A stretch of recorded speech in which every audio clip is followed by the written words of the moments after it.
बिस्मिल्लाहिर्रहमानिर्रहीम। नाज़रीन अस्सलाम वालेकुम। मैं आपका मेज़बान साबिर शाकिर वफाकी दारुल हुकूमत इस्लामाबाद से कुछ ताज़ा तरीन इत्तलात और हम यहाँ पर शेयर करते हैं पाकिस्तान की सियासी सूरत हाल। बदस्तूर कशीदा काफ़ी हालात ख़राब हो रहे हैं, हालात ठीक होने के बजाय बिगड़ते जा रहे हैं और आला अदलिया का एक दफ़ा फिर इम्तहान शुरू होने वाला है कि आला अदलिया जो है वो पाकिस्तान के दस्तूर को और अपनी आज़ादी को बचा पाती है या नहीं। उसकी रीज़न ये है कि मीडिया जो है वो तो मुकम्मल तौर पे सरेंडर कर चुका है और मीडिया मज़ाहमत नहीं कर रहा।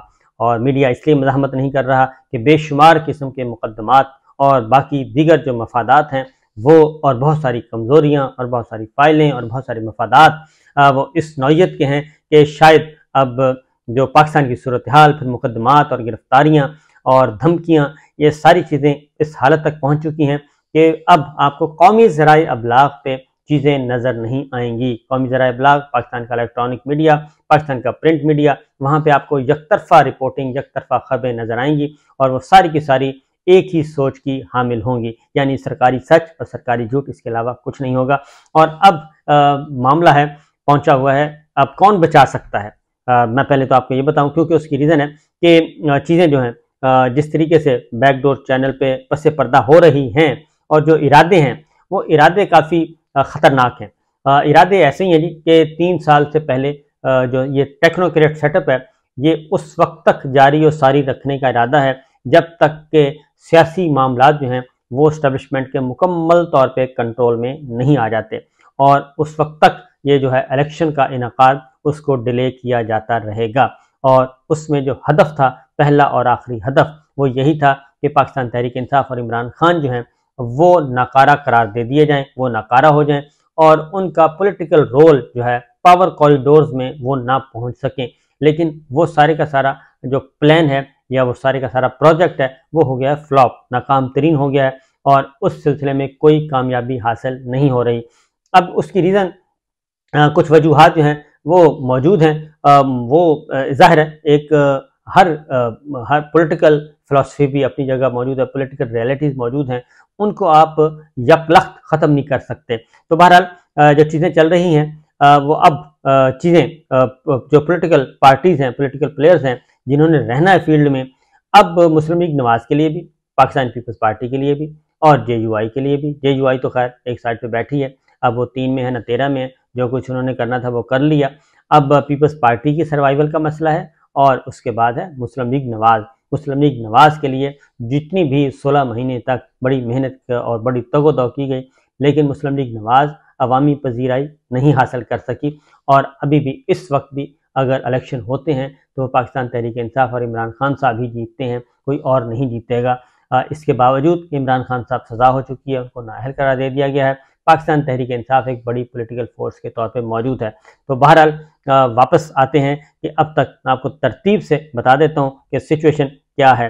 पाकिस्तान पीपल्स पार्टी डामाडोल है, 2-3 कश्तियों में सवार है, कोई उसका कभी इधर हो जाती है, कभी उधर हो जाती है। खुद मुश्तरका मफादात कौंसिल के इजलास में एक जो दर पर्दा ड्राइंग रूम में बैठ के जो फैसला हुआ है, इन सब के दरमियान एक अंडरस्टैंडिंग मौजूद है और वो 15 जमाती हुक्मरान इत्तेहाद बशमूल निगरान हुकूमत, इन सब के दरमियान एक अंडरस्टैंडिंग मौजूद है कि इमरान खान और माइनस PTI इनको ज़रा साइड पे करना है, क्योंकि ये मिसफिट हैं और ये एंटी स्टेटस को हैं, ये स्टेटस को तोड़ना चाहते हैं। जो चीज़ें चल रही हैं उन चीज़ों को आगे बढ़ना नहीं देते, बल्कि वो कहते हैं कि ये एक नया फिनोमिना, एक नया पॉलिटिकल कल्चर, एक नई तर्ज हुकूमत लाना चाह रहे हैं, जिसमें ये जितने भी पॉलिटिकल पंडित्स हैं और बड़े बड़े गुरु हैं, पॉलिटिकल गुरु, वो फारिग हो रहे हैं। न सिर्फ वो फारिग हो रहे हैं बल्कि एक रिपोर्ट भी आई है कि अब इमरान खान साहब जो हैं वो हर एतबार से और जो एक उनके खिलाफ आलमी सतह पे और ख़ासतौर पे आलमी सतह पे जो साइफर का मामला बनाया गया था और उनको गलत रिपोर्ट किया गया था अमेरिका को, वो चीज़ें अनफोल्ड हो रही हैं। जो असल मसला है वो चीज़ें अनफोल्ड हो रही हैं। अनफोल्ड होने के नतीजे में ये चीज़ साबित हो चुकी है कि इमरान खान को एक साजिश के ज़रिए, गलत रिपोर्टिंग के ज़रिए, उनकी खारजा पॉलिसी के बारे में गलत रिपोर्टिंग की गई और उनको गलत फहमियाँ पैदा करके मुख्तलिफ मुल्कों में, सिर्फ एक मुल्क नहीं है, मुख्तलिफ मुल्कों के दरमियान गलत फहमियाँ पैदा की गई और वहाँ पे इमरान खान साहब को डिस्क्रेडिट किया गया और डिस्क्रेडिट करने के बाद फिर ये तहरीक अदम एतमाद का एक सो कॉल्ड प्रोसेस किया गया और उसके बाद ये सारा कुछ हुआ। जाहिर है जब आप एक तरफा तौर पे इमरान खान साहब के अपनी वो पहले ही उनका टेन्योर था और वो उतने तेज तरार नहीं थे, उनकी अपनी नातजर्बाकारियाँ अपनी जगह, उनकी गलतियाँ कोताहियाँ अपनी जगह, लेकिन जिस तरीके से चीज़ों को फीड किया गया वो अज खुद एक गलत तरीका था। और इसीलिए जो मामला है अब काफ़ी गंभीर होता जा रहा है। गंभीर इस सेंस में होता जा रहा है कि इमरान खान साहब को तोशाखाना में गिरफ्तार तो करवा लिया और उनको सज़ा भी दिलवा दी, लेकिन वो सज़ा इस भोंडे तरीके से दिलवाई गई या इस तरीके से उनको गिरफ्तार किया गया कि वो एक आम से आम वकील से पूछ लें, आम से आम शहरी से पूछ लें, और वो सज़ा बरकरार रह ही नहीं सकती। तो अगले हफ्ते जो कल स्टार्ट हो रहा है उस हफ्ते में उसकी हेयरिंग है और उसमें जितना भी, क्योंकि उन सज़ाओं को बरकरार रखना नामुमकिन है, वो इस्लामाबाद हाई कोर्ट के अपने ऑर्डर के बरक्स उनको सज़ा दी गई है।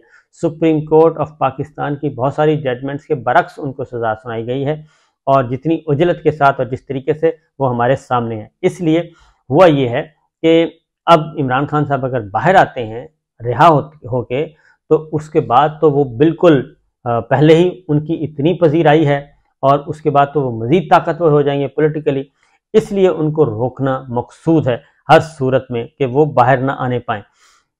इसीलिए ये सारे काम जो हैं किए जा रहे हैं। शाह महमूद कुरैशी साहब की गिरफ्तारी, असद उमर साहब को भी गिरफ्तार करने का इरादा और बाकी रहनुमाओं को भी गिरफ्तार करने का इरादा ये आ रहा है। तो ये सारी चीज़ें जो हैं वो जुडिशरी भी देख रही है और वकला बिरादरी भी देख रही है, वकला कम्युनिटी भी देख रही है। और जब एक खास हद से जो रोल बढ़ता है गैर कानूनी तौर पे गिरफ्तारियों का और लोगों को चादर जान माल आबरू का जो खतरा पैदा होता है, तो फिर ये चीज़ें हो सकती हैं। अब हो ये रहा है, एक और अभी तक ख़तरा मौजूद है और वो है कि इलेक्शन के बारे में सदर ममलिकत क्या रोल अदा करते हैं। सदर ममलिकत का जो रोल है वो बड़ा इम्पॉर्टेंट होगा और उनके पास अभी ये एक ऐसा विंडो है जो किसी के भी कंट्रोल में नहीं है। और प्रेसिडेंट ऑफ पाकिस्तान, क्योंकि जो सीनियर कानूनदान हैं तमाम के तमाम, वो ये समझते हैं और वो सही समझते हैं कि अगर असम्बली डिज़ोल्व होती है सदर ममलिकत करेंगे तो तारीख़ प्रेसिडेंट ऑफ पाकिस्तान देंगे।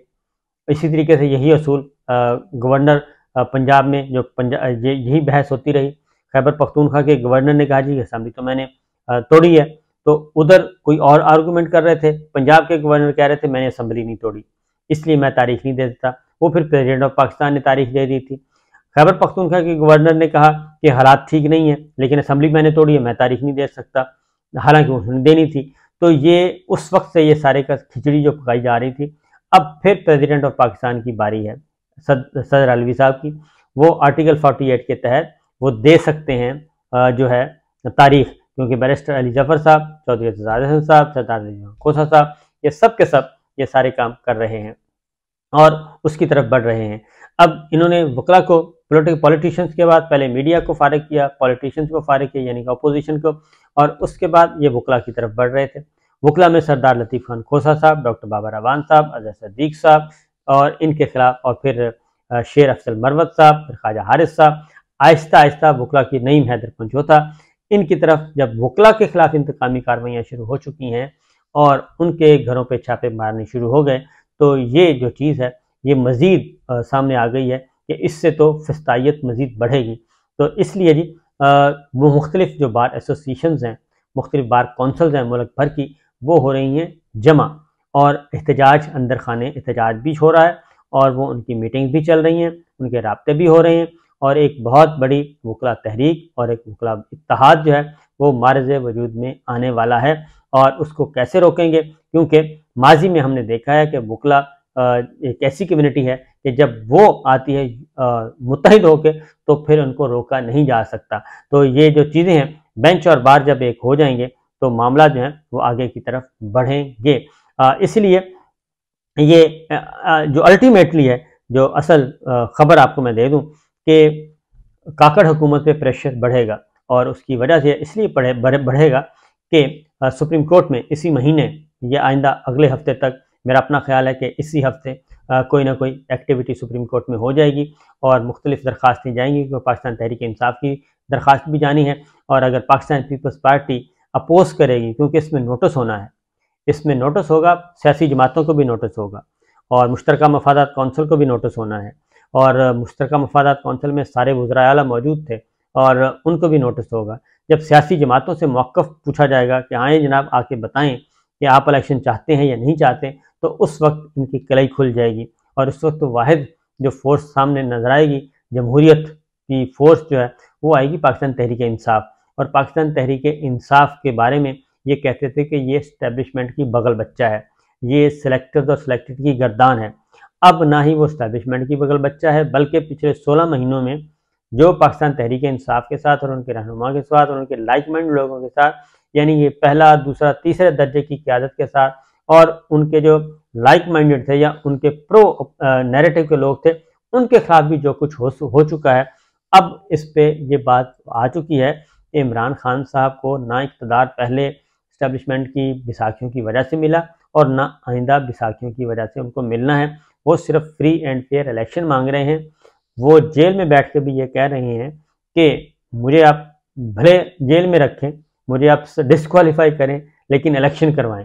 वो इलेक्शन की डिमांड कर रहे हैं और इलेक्शन होते हैं तो उनको पता है कि पाकिस्तान तहरीक इंसाफ जीतेगी और पाकिस्तान तहरीक इंसाफ जीतेगी तो जाहिर है फिर उसके बाद जब जीत के आएंगे तो वो कुछ भी कर सकते हैं।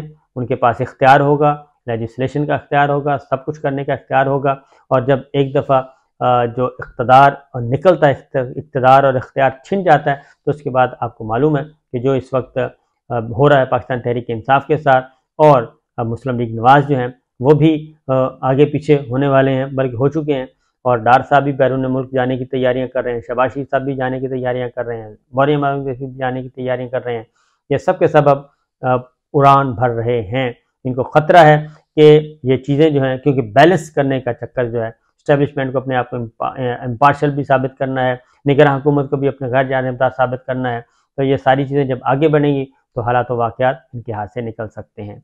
ये है सूरत हाल जी।